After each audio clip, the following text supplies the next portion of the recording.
Which statement is true for most distributions? Either A, approximately 30% of the scores in a distribution are located within one standard deviation of the mean, or B, approximately 50% of the scores are located within one standard deviation of the mean, or C, it's approximately 70%, or D, it's approximately 95%. And what it is we're talking about here is, let's say we have some sort of a distribution where we've got a set of numbers. It makes sense to graph it out, to have a look at this sort of a thing graphically.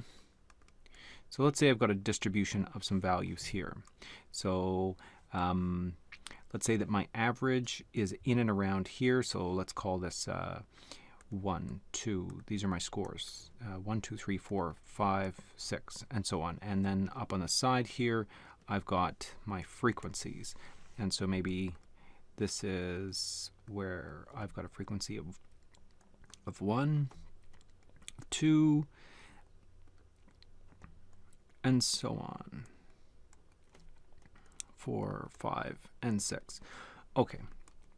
So what it is that I'm trying to show here is that, and I'm not going to do the math so exactly here. Let's just pretend that the average is 3.5. Okay, so let's say that my average is 3.5 and my standard deviation is around, I don't know, 1.5. So what they're talking about here is being located within one standard deviation of the mean. So being within one standard deviation of the mean means that if you start off with the value of the mean and you go ahead by the mean plus one standard deviation, that would be 3.5 plus 1.5, that would bring me up to 5. Or if I was within one standard deviation of the mean the other way, I'm going to be the mean minus a standard deviation, and that would be 3.5 minus 1.5, that's going to be 2. So what they're suggesting here is they want us to identify how many scores are within, what percentage of scores are within the range from 2 to 5 in this example, or very simply just within one standard deviation of the mean, above or below. Now the answer really just is something you have to memorize, at least for this chapter. It's approximately 70% of scores are located within one standard deviation of the mean.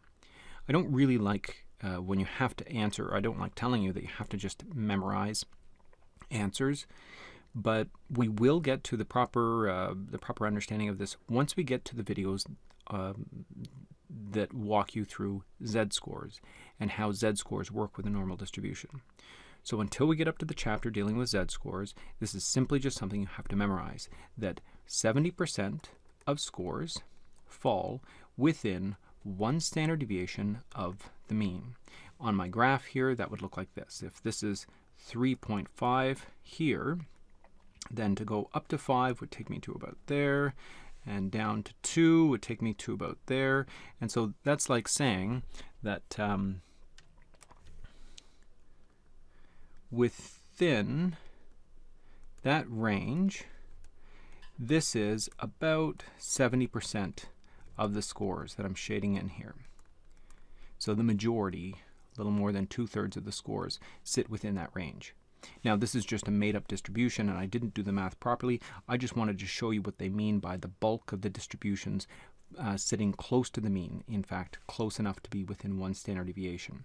The number itself we have to memorize, but don't worry, once we get to z-scores you'll be able to see exactly why this number is the rule of thumb.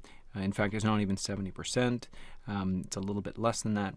But for now, 70% of the scores fall within one standard deviation of the mean, and incidentally, 95% fall within 2 standard deviations.